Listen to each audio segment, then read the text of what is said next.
-40 seconds. Promotion किया जाएगा। VSPP open. -35 seconds. -30 seconds. Real-time programs activated. -25 seconds. PS2 VSPP open. -20 seconds. PS1 ignition RMS on. -15 seconds.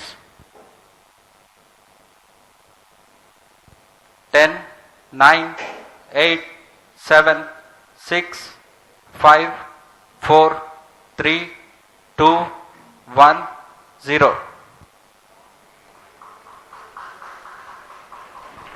+5 seconds. Lift off normal. P1 tracking. P3 tracking. Magnificent lift-off of PSLV C-57 with Aditya L1 on board. +15 seconds. PSLV-C 57 का सफल उत्थापन और इसके साथ +20 seconds. प्रथम भारतीय सौर अंतरिक्ष यान निकल चुका है सूर्य के Plus तेज से 25 विज्ञान को प्रकाश करने। Air lead strap on ignited. इसके साथ ही Plus एक और 30 कदम seconds. है अंतर्ग्रहीय सफर में भारत की उपस्थिति सिद्ध करने का। आप देख रहे हैं PSLV C-57 प्रथम चरण पूरी तरह सामान्य। The rocket flying forth, following nominal trajectory and developing nominal thrust. The bright fumes against a clear midday One sky. is in main auto. A rocket launch is more than just a sight to behold. First The stage roaring sound performance and the normal. vibrations that we can feel First here. stage in main Adding auto. to this, the thrill are just amazing.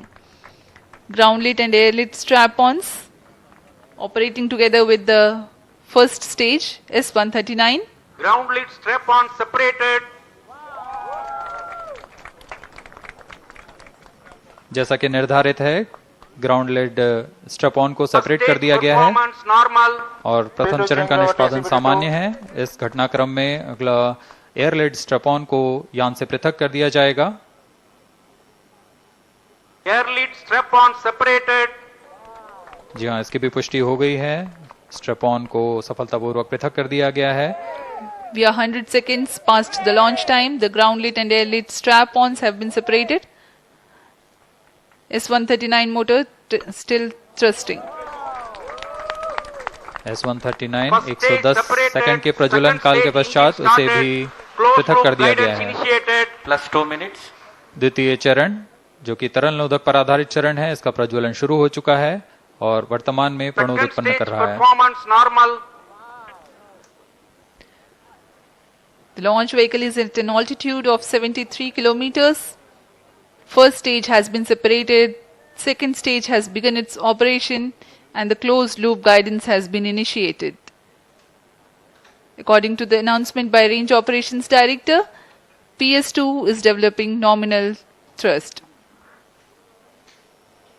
PS2 41 ton के तरल नोदक पर आधारित चरण है। इसमें विकास engine द्वारा 800 kilo Newton का प्रणोद उत्पन्न होता है और इसका प्रज्वलन काल लगभग 150 सेकंड का होगा। Shar and Port Blair tracking stations presently acquiring signals. Flight path closely matching the prediction. +3 minutes. वर्तमान में यान क्लोज लूप गाइडेंस के अंतर्गत है। Second stage performance normal. यान की ऊंचाई 106 किलोमीटर तथा सापेक्ष गति 3 किलोमीटर प्रति second. The velocity addition in PS2 regime is going to be from 2 kilometers per second to 4.9 kilometers per second. Payload fairing separated. The payload fairing covering the Aditya L1 spacecraft has been separated.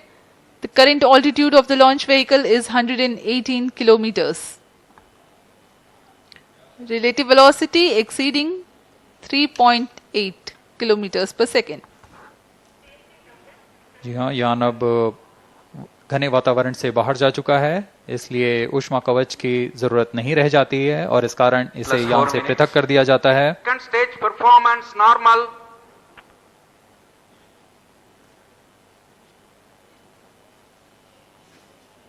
द्वितीय चरण वर्तमान में प्रणोद उत्पन्न करता हुआ और यान पूरी तरह सामान्य प्रदर्शन करता हुआ अपने अनुमानित पथ की ओर बढ़ रहा है।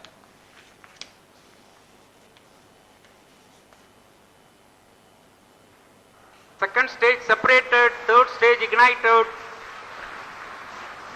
द्वितीय चरण को भी सफलतापूर्वक यान से पृथक कर दिया गया है उसके प्रज्वलन Third stage काल समाप्त होने पर। performance normal. और तृतीय चरण जो कि ठोस नोदक पर आधारित चरण है इसका प्रज्वलन शुरू हो चुका है। We are close to 5 minutes past the launch time. Presently, the third stage of PSLV is operational, developing nominal thrust. Plus 5 minutes. तृतीय चरण में 7.6 टन के ठोस नोदक का प्रयोग होता है और इसका प्रज्वलन काल 117.7 सेकंड का होगा। इस दौरान यह 240 किलो न्यूटन का प्रणोद उत्पन्न करेगा।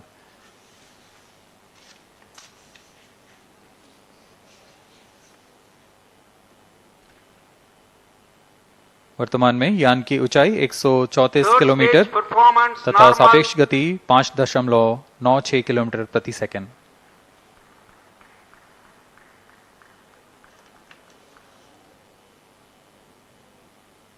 जैसा कि हम जानते हैं पीएसएलवी सबसे विश्वसनीय रॉकेट रहा है इसरो का, वैसा ही प्रदर्शन करता हुआ एक और मिशन पीएसएलवी C-57 का।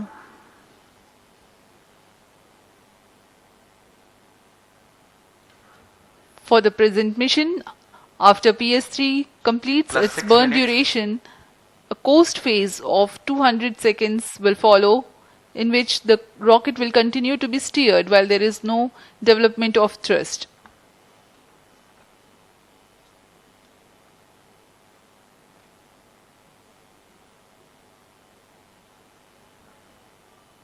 जी हाँ, अभी कुछ ही क्षणों में Third PS3 stage का action completed. प्रज्वलन काल समाप्त हो चुका है और कोस्टिंग फेज इसके बाद जारी रहेगा। Vehicle in combined hosting for approximately 200 seconds.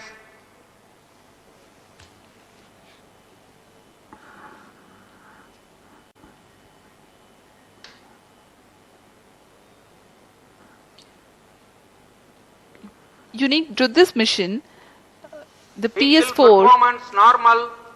will start twice at predesignated times Plus and 7 duration. minutes. The multiple start capability of PS4 will be utilized very aptly to achieve the argument of perigee of 346.6 degrees, which is very crucial for this mission.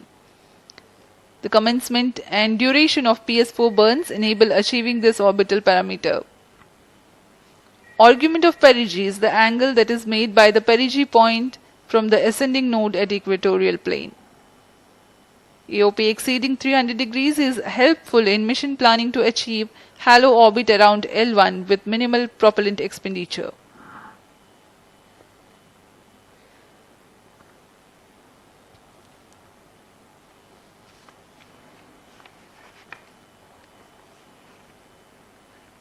सभी वैज्ञानिक गहनता से अध्ययन करते हुए इन आंकड़ों का जो कि ग्राउंड स्टेशन द्वारा प्रसारित किए जा रहे हैं। वर्तमान में PS3 PS4 combined costing phase जारी है। यान की ऊंचाई 170 किलोमीटर तथा सापेक्ष गति 7.32 किलोमीटर प्रति सेकंड है।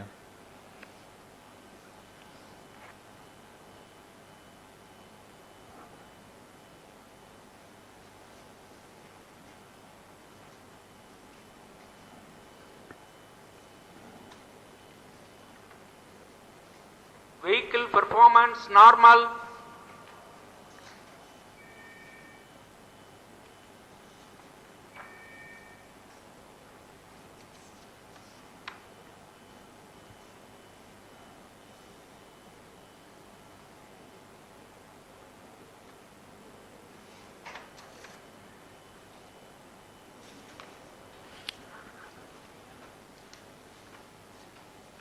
Plus 9 minutes. Speaking a few words about the Aditya L1, describing the sun, Indian Vedas have said, Yesha Bhagavan Manirakasha Mandalasya Chakravarti Khechara Chakrasya Deepako Brahmanda Bhandasya Asayeva Charkarti Bharvati Charhati Jagat. This mighty jewel, the light of eastern sky, who generates, operates and destroys the universe, while the energy of sun, after having filtered by the atmosphere, is available for the sustenance of Earth, the explosive phenomena in sun and the solar flares are a cause for concern to the spacecraft and human space missions. The vantage point for such observations is a place in between the sun and Earth. Third stage separated. Now we have a successful separation event of the third stage of Separated PSLV. hosting. It is approximately 900 seconds. plus 10 minutes.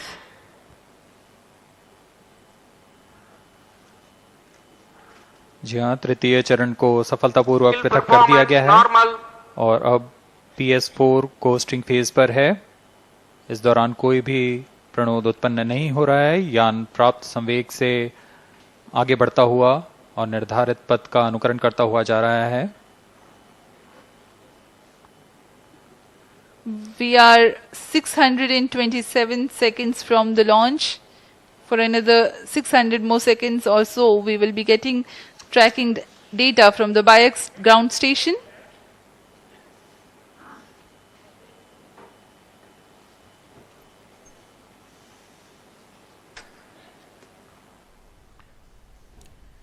तो इस वक्त आप सीधी तस्वीरें देख रहे हैं 11:50 पर, ठीक 11:50 पर श्री हरिकोटा से PSLV के जरिए इस मिशन को, आदित्य मिशन L1, उसको लॉन्च किया गया है। और इस वक्त हमारे साथ दो खास मेहमान, मुंबई से नेहरू प्लानिटोरियम पूर्व निदेशक पीयूष पांडे हमारे साथ हैं। इसके अलावा रतन श्रीवास्तव, पूर्व सलाहकार FICCI स्पेस, वो हमारे साथ जुड़ रहे हैं। पीयूष जी, यहाँ पर जो अभी तक हम समझ पा रहे हैं और यहाँ पर जो कमेंट्री चल रही है उसके मुताबिक सब कुछ सामान्य और जैसा कि सोचा जा रहा है उस हिसाब से ये मिशन अपने गंतव्य स्थान की ओर अब आगे बढ़ चुका है। जी हाँ, अभी तक की जो ट्रेजेक्टरी मिली है उसे देखकर यही लगता है कि ये अपने पथ पर सही प्रकार अग्रसर है। और अब ये एक वृत्ताकार कक्षा में पृथ्वी की गिर्द स्थापित हो जाएगा। फिर हर बार इसमें कुछ इसकी गति को बढ़ाया जाएगा। गति बढ़ाने से इसकी कक्षा अंडाकार होती जाएगी।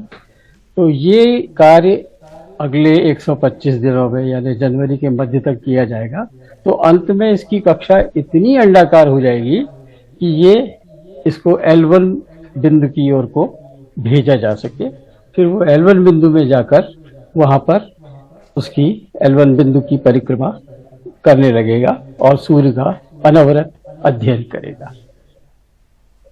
जी, यहाँ रतन जी भी हमारे साथ है। रतन जी, अभी जो तस्वीरें दिख रही हैं, काफी ज्यादा एक्साइटमेंट हमने देखा था चंद्रयान 3 के लॉन्च के वक्त था, वैसा ही एक्साइटमेंट सूर्य का अध्ययन आपको क्या लगता है कितना महत्वपूर्ण है, क्यों इतना जरूरी है? भारत का ये पहला मिशन है सूर्य को लेकर।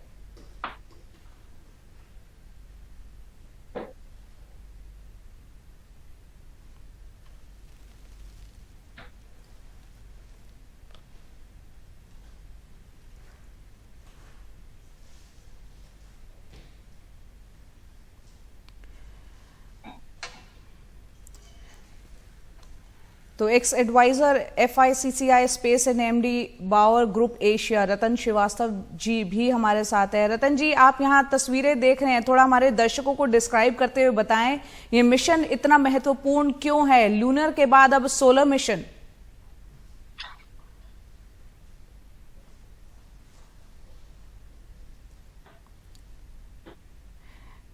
चलिए, शायद उन तक हमारी आवाज नहीं पहुंच पा रही है। पीयूष जी हमारे साथ हैं। पीयूष जी, आप बताएं। प्रश्न दोहराएं। जी पीयूष जी। हाँ, प्रश्न दोहराइए।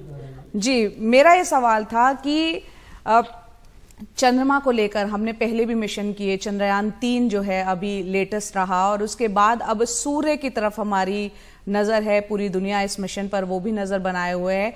बाकी देशों ने भी पहले कोशिश की है, उनके भी मिशन रहे हैं। भारत का ये पहला मिशन है सूर्य को लेकर, आदित्य मिशन L1। ये क्यों इतना महत्वपूर्ण है, अहम हो जाता है सूर्य को जानना, वो हमारे दर्शकों को समझाएं। बड़ी सरल सी बात है। चंद्रमा का अध्ययन हम इसलिए करते हैं क्योंकि चंद्रमा आकाश में हमारा निकटस्थ बहुत सुंदर पिंड है। चंद्रमा से हमें ज्वार भाटी के अलावा और चांदनी के प्रकाश के अलावा, पर सूर्य जो है पृथ्वी पर जीवन के लिए अत्यंत महत्वपूर्ण है। अगर सौर प्रकाश में एक 100वें स्थान, प्रतिशत के 100वें स्थान यानी 0.01% भी अगर उसमें चेंज आ जाए तो पृथ्वी पर तापमान, बहुत सी चीजें बदल जाती हैं। अगर सौर तापमान 4-5 डिग्री बढ़ जाए तो हमारे महासागर धीरे धीरे खौलने लगेंगे और यहाँ का पानी उड़ जाएगा। तो सूर्य को जानना हमारे लिए इसलिए आवश्यक है क्योंकि जिसको एक बात कहते हैं सोलर टेरेस्ट्रियल रिलेशंस, पृथ्वी और सूर्य के बीच में जो समीकरण बने हुए हैं, जिसकी वजह से जहाँ देखिए अंतरिक्ष में ऐसे बहुत से ग्रह हैं जहाँ पानी है ही नहीं, पर पृथ्वी सूर्य से ठीक इतनी दूरी पर है कि यहाँ पानी द्रव अवस्था में रह सकती है। अगर तापमान ज्यादा होता सूर्य का, हम उसके ज्यादा करीब होते तो यहाँ पृथ्वी जो पानी तो रहता पर वो वाष्पित अवस्था में वायुमंडल में रहता। तो हमारे यहाँ जो जीवन है ये बहुत छोटी छोटी इन बातों पर निर्भर करता है जो सूर्य और हमारे संबंधों की वजह से संभव हो पा रही है। तो इसलिए सूर्य को हर प्रकाश में, जैसा मैंने पहले भी कहा था, सूर्य जो है बहुत कमजोर रेडियो वेव से लेकर प्रकाश में भी, दृश्य प्रकाश में भी अल्ट्रावायलेट, इंफ्रारेड, उन दोनों का, अल्ट्रावायलेट मतलब पराबैंगनी और इंफ्रारेड यानी जो तापमान जिसको हम कहते हैं गर्मी की किरणें, और उसके बाद फिर ये एक्सरे और गामा रेज तक इससे उत्सर्जित होती है। तो हम गामा रे का तो इस बार अध्ययन नहीं करने जा रहे हैं, पर एक्सरे का अध्ययन करने जा रहे हैं। जो आवेशित कण आते हैं वो, उनकी एक विशेषता होती है, वो चुंबकीय क्षेत्र उनको प्रभावित करता है। तो सूर्य जो है एक अद्भुत चीज है। इसके अलावा उसका एक चुंबकीय क्षेत्र भी है। तो ये सौर वायु के कण उस चुंबकीय क्षेत्र की रेखाओं में आगे बढ़ जाते हैं और पूरे सौरमंडल में प्रसारित हो जाते हैं। अब जब ये पृथ्वी के पास पहुंचते हैं, पृथ्वी का अपना एक चुंबकीय क्षेत्र है, इस तरह से उत्तरी ध्रुव से बल रेखाएं निकलती दक्षिण की ओर। तो ये जो कण हैं ये उन बल रेखाओं में फंस जाते हैं। तो ये पृथ्वी में कहाँ इनकी एंट्री होती है? ध्रुव प्रदेशों में, यानी उत्तरी ध्रुव में या दक्षिणी ध्रुव में, डिपेंड करेगा चार्ज नेगेटिव है या पॉजिटिव। तो वहां हमको देखने को मिलता है मेरू प्रभा, जिसको अरोरा बोरियलिस, अरोरा ऑस्ट्रेलिस नाम देते हैं। तो इससे हमें इनडायरेक्टली इन कणों की उपस्थिति के बारे में पता चलता है कि सूर्य के आवेशित कण पृथ्वी पर आ रहे हैं। पर पृथ्वी ने अपने लिए व्यवस्था कर रखी है कि वो कण, क्योंकि वो बहुत हाई एनर्जी पार्टिकल हैं, हमारा शरीर उनको बर्दाश्त नहीं कर सकता। तो हमारे यहाँ ये व्यवस्था है, ये जो मैग्नेटिक फील्ड है यूं ही नहीं है, ये हमको उन घातक सौर कणों से बचा रहा है। जी यहाँ पर क्योंकि 11:50 पर ही इस मिशन को लॉन्च किया गया है, किस तरह का एक्साइटमेंट रहा, और साथ ही अभी वहाँ क्या कुछ ये अपने पथ की ओर आगे बढ़ रहा है, वहाँ की लगातार लाइव तस्वीरें हम देख रहे हैं, सुनते हैं। यहाँ पर श्रीहरिकोटा से यहाँ पर इसको लॉन्च किया गया है। इसरो में क्या कुछ हो रहा है सुनने की कोशिश करते हैं। LEOS, URSE and IISU. The fourth payload is High Energy L1 Orbiting X-ray Spectrometer, or HELIOS, developed by URSE. Is a hard X-ray spectrometer designed to study solar flares in high energy X-rays.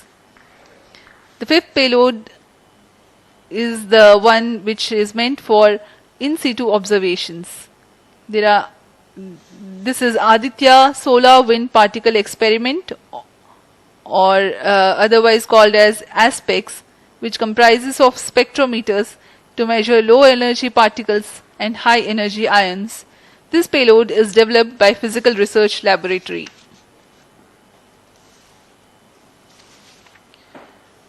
The sixth payload is Plasma Analyzer Package for Aditya, in short PAPA. It is designed to understand the solar winds and its composition and perform mass analysis of solar winds. This payload is developed by Vikram Sarabhai Space Center.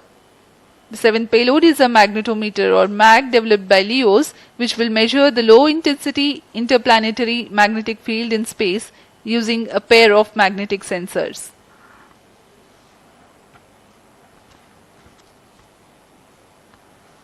जी हाँ, Aditya L1 उपग्रह में नितभार के बारे में जानते हुए इसमें सुदूर संवेदन नितभार हैं और यथास्थिति प्रेक्षण नितभार लगे हुए हैं। सुदूर संवेदन नितभार में सूर्य का प्रेक्षण करने के लिए VELC 20 minutes. कोरोना प्रतिबिंबन और वर्णक्रम मापन के लिए है। सोलर अल्ट्रावायलेट इमेजिंग टेलीस्कोप जो कि संकीर्ण और ब्रॉडबैंड फ्रीक्वेंसी में फोटोस्फीयर और क्रोमोस्फीयर प्रतिबिंबन यह पैराबैंगनी प्रतिबिंबन टेलीस्कोप है।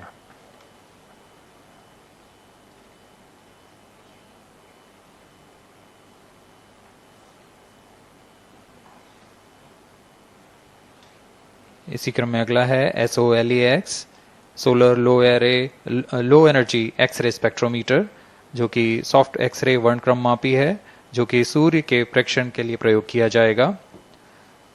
इसमें HEL1OX high energy L1 orbiting X-ray spectrometer है जो कि हार्ड एक्सरे वर्णक्रम मापी है। इसकी अभिकल्पना सोलर फ्लेयर के अध्ययन के लिए की गई है। यथास्थिति नितभार में Aditya solar wind particle experiment, इसका उद्देश्य है सोलर पवन सौर पवन में भारी आयंस, प्रोटॉन्स और अल्फा पार्टिकल का विश्लेषण करना। अगला है plasma analyser package for Aditya. यह भी सौर पवन में उपस्थित कणों में इलेक्ट्रॉन और भारी आयंस की दिशा के साथ विश्लेषण करने के लिए इसे बनाया गया है। Advance triaxial high resolution digital magnetometer, इसे त्रिअक्षीय चुंबकीय क्षेत्र के यथास्थिति मापन करने के लिए बनाया गया है और ऐसे 2 समुच्चय लगे हुए हैं इस उपग्रह में।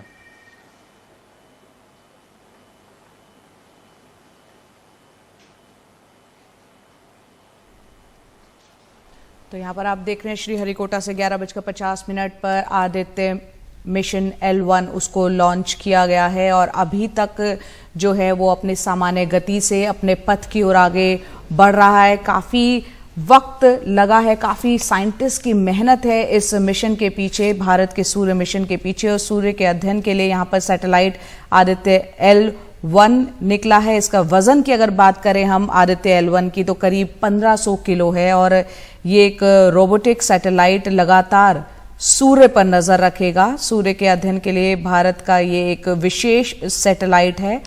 आपको बता दें चंद्रमा और मंगल के बाद इसरो का लक्ष्य है अब सूर्य के रहस्यों से पर्दा उठाने का। तो उसके अध्ययन के लिए इस मिशन को यहाँ पर लॉन्च कर दिया गया है। सौर लपटों को समझने में ये मिशन जो है काफी मदद करेगा। साथ ही आदित्य L1 सौर तूफान जो सोलर स्टॉर्म उस पर उठते हैं उसका भी पता लगाएगा। इसके अलावा आदित्य L1 को बनाने में 400 करोड़ रुपए का खर्च आया है। तो बेहद महत्वपूर्ण है ये मिशन। हमारे साथ पीयूष पांडे हमारे साथ लगातार बने हुए हैं, मुंबई के नेहरू प्लानिटोरियम में फॉर्मर डायरेक्टर वो रहे हैं। पीयूष जी, इस पूरे मिशन को अब क्योंकि हम देख रहे हैं यहाँ पर इसको लॉन्च कर दिया गया है और काफी इंटरेस्टिंग हो जाता है सूर्य को जानना। धरती से 15 करोड़ किलोमीटर दूरी उसकी बताई जाती है, 450 करोड़ साल पुराना बताया जाता है। ऐसे में अब जो मिशन ये लॉन्च हुआ है वो किस तरह से आगे बढ़ेगा, कैसे काम करेगा और कब तक ये मिशन काम करता रहेगा?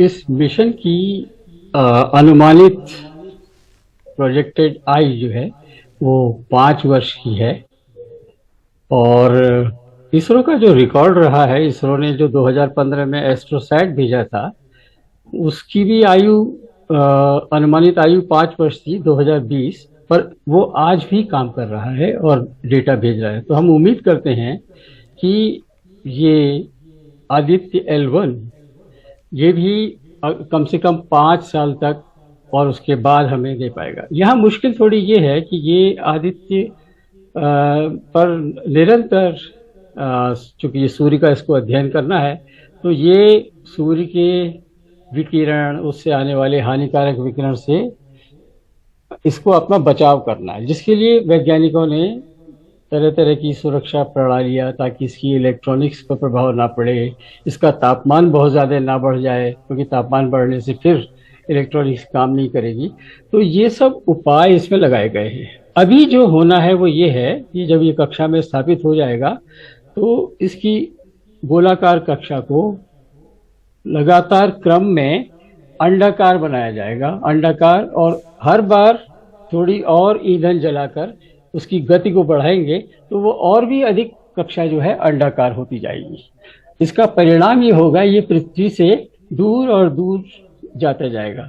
एक बार फिर ये इतना दूर चले जाएगा कि ये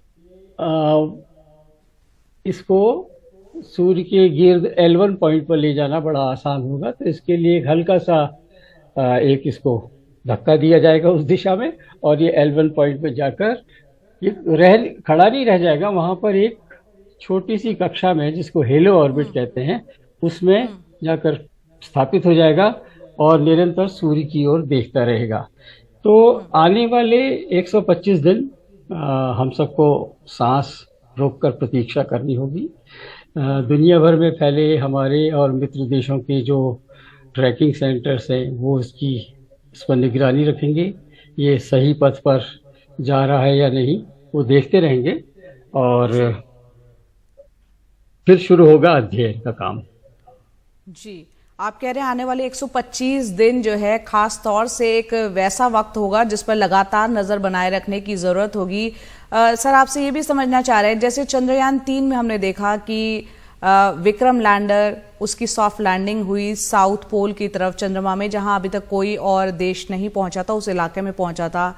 सूर्य के इस मिशन की अगर बात की जाए तो आपसे ये समझना चाह रहे हैं कि वो करीब करीब 4 महीने का वो वक्त है, आप कह रहे हैं कि जिसमें कि ज्यादा अहम हो जाते हैं वो दिन, उसके बाद ये जो अध्ययन शुरू हो जाएगा। चलिए, बताया जा रहा है इस वक्त एक प्रेस कॉन्फ्रेंस चल रही है, पहले उसका रुख करते हैं इसरो की, वो क्या कह रहे हैं वो सुनते हैं, फिर आपका रुख। And some wave bands which are very important for the earth ionospheric connections like near ultraviolet band, and the high energy particles, which is high energy radiations, as well as particles which is coming from the solar flares and coronal mass ejections. So these are the informations which would be available from this particular mission, which will allow us to understand the sun, its dynamics, as well as the inner heliosphere, which is an important element for the current day technology as well as the space weather aspects of it. आप देख रहे हैं NDTV India. Of reckoning when we move on into the next 25 years of Amrit Kal, and Mother India pledges with the collective will and collective effort of our 140 crore children to reach and occupy the place of pride on the world pedestal. Congratulations once again, Chairman Somanath, the entire ISRO team and the entire countrymen. May I request the project director of Aditya L1, Nigar Shaji, to say a few words. Good afternoon. It's a dream come true for Team Aditya L1, and I'm extremely happy that Aditya L1 is injected into the intended orbit flawlessly by PSLV as always. And Aditya L1 solar panels are deployed, and the spacecraft will be normal.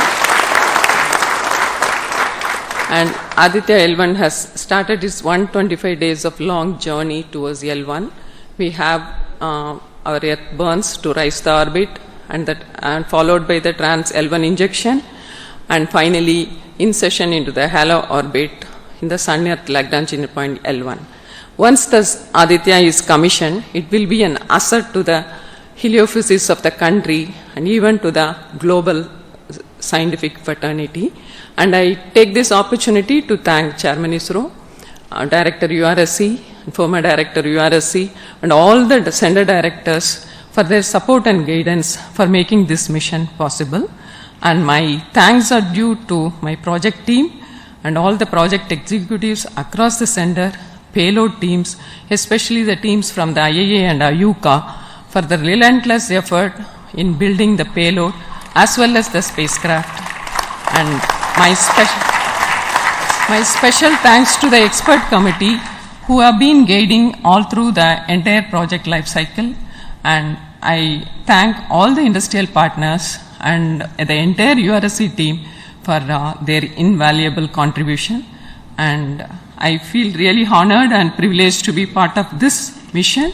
And at this juncture, I would like to remember Professor U.R. Rao, who sowed the seed for this mission, and looking forward for a successful Halo orbiting session and further great science output from the Aditya L1 mission. Thank you all. Sri Biju, the mission director and the project director of PSLV. Good afternoon to all. My big salute to all of you for achieving this wonderful mission of Aditya. We have injected Aditya in its intermediate orbit. PSLV in its 59th mission has successfully accomplished injecting Aditya L1 in its intermediate orbit. It's all because of the dedicated effort of all of you. The challenging requirements given by satellite team was यहाँ पर आप देख रहे हैं इसरो की तरफ से जानकारी जो है इस मिशन के बारे में दी जा रही है। आदित्य L1 जो कि अब से थोड़ी देर पहले इसको लॉन्च किया गया और इसके बारे में अब यहाँ पर बताया जा रहा है कैसे इस मिशन के लिए तैयारियां की गई। और यहाँ पर केंद्रीय मंत्री जितेंद्र सिंह भी इस वक्त हैं। अब से थोड़ी देर पहले उन्होंने क्या कुछ कहा वो आपको सुनाते हैं। Thanks also Honorable PM for giving us the confidence, the courage and the conviction to reach out to the stars and to discover the mysteries of universe beyond. And thanks also for making us realize the enormous potential of our space fraternity. Ladies and gentlemen, Indian scientists had been working, toiling day and night for years and years together, but now comes the moment of vindication, the moment of redeeming the pledge to the nation. And coming close on the heels of successful Chandrayaan-3 landing, the successful launch of Aditya L1 is also a testimony to the whole of science and a whole of nation approach which we have sought to adopt in our work culture. While ISRO is credited in executing this mission, the science institutes across the country have come forward to contribute in one form or the other, in small measure or big, to this mission. To name a few, the Indian Institute of Astrophysics, Bengaluru, the National Aerospace Laboratories, the Tata Institute of Fundamental Research, Mumbai, the Nijri NGRI, Nagpur, the IIT Kharagpur, IIT Madras, IIT Delhi, IIT Mumbai, and the list is too long. But having said that, gives me the confidence to say that this day, the 2nd of September 2023, is a day of reckoning when we move on into the next 25 years of Amrit Kal, and Mother India pledges with the collective will and collective effort of her 140 crore children to reach and occupy the place of pride on the world pedestal. Congratulations once again, Chairman Somanath, the entire ISRO team. तो यहाँ पर आपने देखा उनको इसरो की इस एक और कामयाबी पर वहाँ पर जो इस मिशन के पीछे लोग थे उनको बधाई देते हुए जितेंद्र सिंह। और ये जो मिशन है ये आप देखिए इसरो ने चांद के दक्षिणी ध्रुव पर चंद्रयान-3 को भेजा सफलतापूर्वक, उसको उतार कर इतिहास जो है वो हमने रचा। अब चंद्रमा के मिशन के बाद अब सूरज के अध्ययन के लिए इस मिशन को जो है वो भेजा गया है। और चंद्रमा पर कामयाब मिशन के बाद भारत अब अंतरिक्ष में अपने सूर्य मिशन की ओर यहां पर बढ़ गया है। सूर्य जो धरती पर जीवन का सूचक है और जो सौर मंडल की सबसे बड़ी चीज है, लेकिन विज्ञान के लिए अब भी ये एक रहस्य ही है और उसको जानना बेहद जरूरी है। और इसीलिए इस मिशन को जो है वो भेजा गया है। आज दिन में 11:50 पर अब से थोड़ी देर पहले, कुछ वक्त पहले इस मिशन को जो है लॉन्च किया गया। श्रीहरिकोटा से PSLV के जरिए इस मिशन आदित्य L1 को लॉन्च किया गया और सूर्य के अध्ययन के लिए भारत का ये पहला मिशन है आदित्य L1। और ये सफर जो है वो 125 दिन में पूरा होगा और इस दौरान ये 15 लाख किलोमीटर की दूरी तय करेगा और L1 पॉइंट पर इसको ले जाया जाएगा, जहां से सूर्य का अध्ययन जो है वो किया जाएगा। सर सोचते हैं कि हाँ चांद पे जा चुके हैं और सूरज पे भी जाएगा भारत, तो मतलब एक बहुत बड़ी अचीवमेंट है भारत के लिए। It was so awesome. It feels like I still have goosebumps in my hands. And wow, what an experience it is. Wow, it's a like unforgettable moment for me. It is a really great experience for me. This is the first time I've been here, and the crowd and the cheering and everyone was rooting for India and everyone was shouting. It was crazy. It was a surreal experience for all of us. It's amazing, yeah. I still have goosebumps, and the ground was taking when the rocket was lifting off. It was crazy. I have been waiting since 5 days to witness the launch view. It was awesome view, and when the liftoff takes from here, we are literally having goosebumps here. Still, I can't forget the moment where that rocket liftoff, and we had a very crazy, wonderful moment, amazing moment.